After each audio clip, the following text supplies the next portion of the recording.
So guys, let's start today's topic, that is lambda expression in Java 8, on the new features of Java 8, and actually why we use lambda expression. So basically if you see Java 7, we have everything, we have that is a class and object. If we need to execute some functionality, we need to have a class and a method there, and then we will create an object and then we will use this functionality. So let's see example of a Java 7 coding style. So here I have created an example for Java 7 to find. In this list I've created a list to find which values are starting with J, actually J.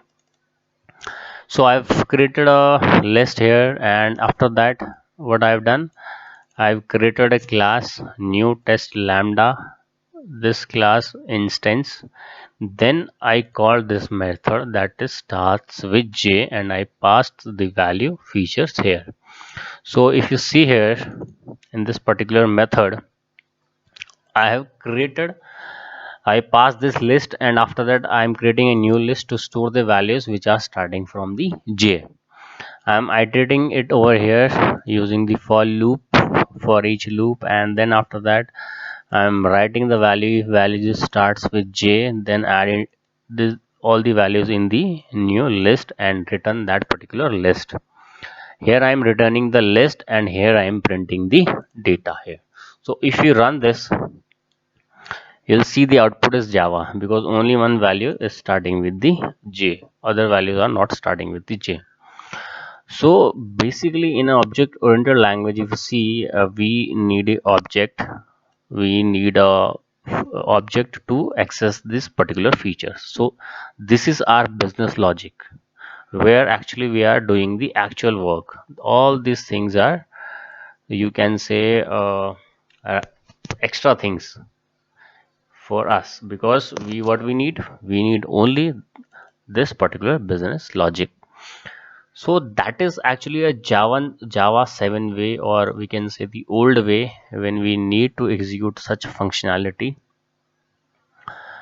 So how we can achieve, more better way, or how we can find the more better ways to solve such kind of problem.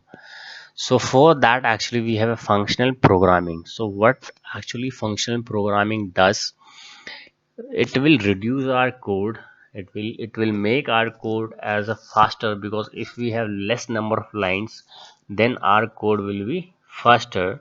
And every time we not need to create a object and a class also. So if we create a class, suppose we are creating a utility class where we are defining all such kind of methods, utility methods. So that class, when we load it in the JVM, that class will also take a memory, class loading memory. When we create an object, those object will also store in the JVM heap memory. So that will also consume our memories.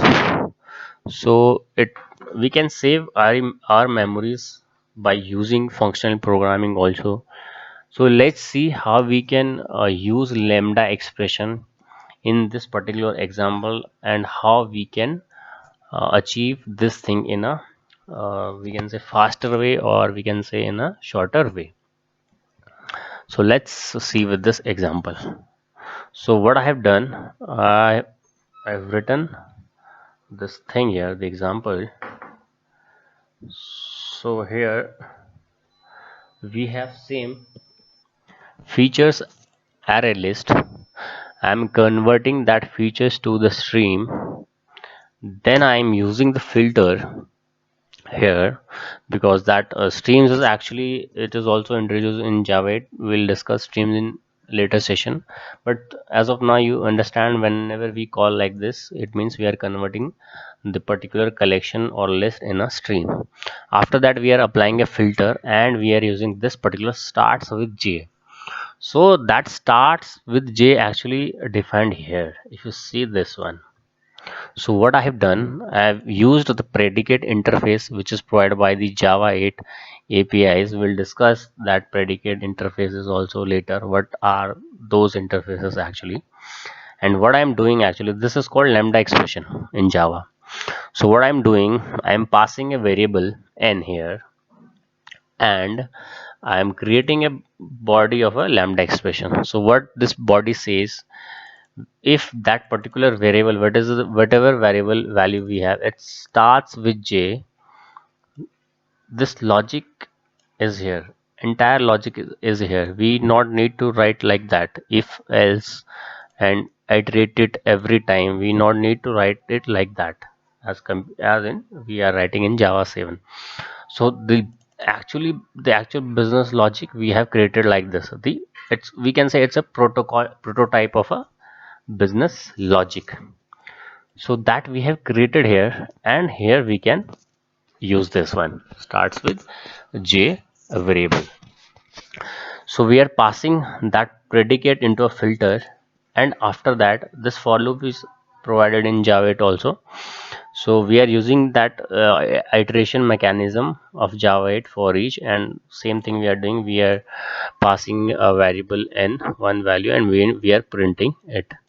So if you compare this one, if you run this, you can see we are giving the program is giving us the same result. If you see in a Java 7 we have this value and this value, so both the logics are working fine. But if you see the line of code we have, it's very less as compared to Java 7. So we need not to create a method like that, we need not to create a object method like that, and we need not to create an object like that in Java 8. What we can do, we just use this particular prototype and the logic here, and we can use this here. So what actually it does, it saves our memory because we are not creating any object, so we not need to create object and to store in the heap at runtime. But if you see the older logic, we are creating object and we are calling this particular method. The line of code is also less as compared to the Java 7, so it will execute faster as compared to Java 7, this particular code of Java 8. So these are the basic we can say advantages over uh, these are the basic advantages over the object oriented languages what we have in a functional programming language. Basically in a functional programming we focused more on the business logic. You can visit this blog also for the more information about the advantages. It's a javaupgrade.com.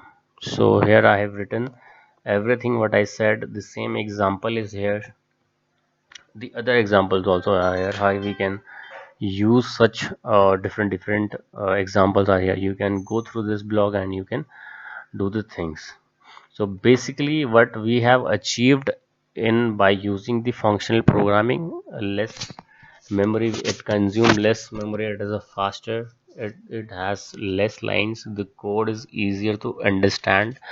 As uh, as in Java 7 it is, if we have more lines, so it is complex, and it will take more time to understand. So and it's a business focused, we can say functional programming is a business focused. We not need to write extra codes for that to create an object and to access it from the objects. So that's for the session. We'll do other examples also in the next session.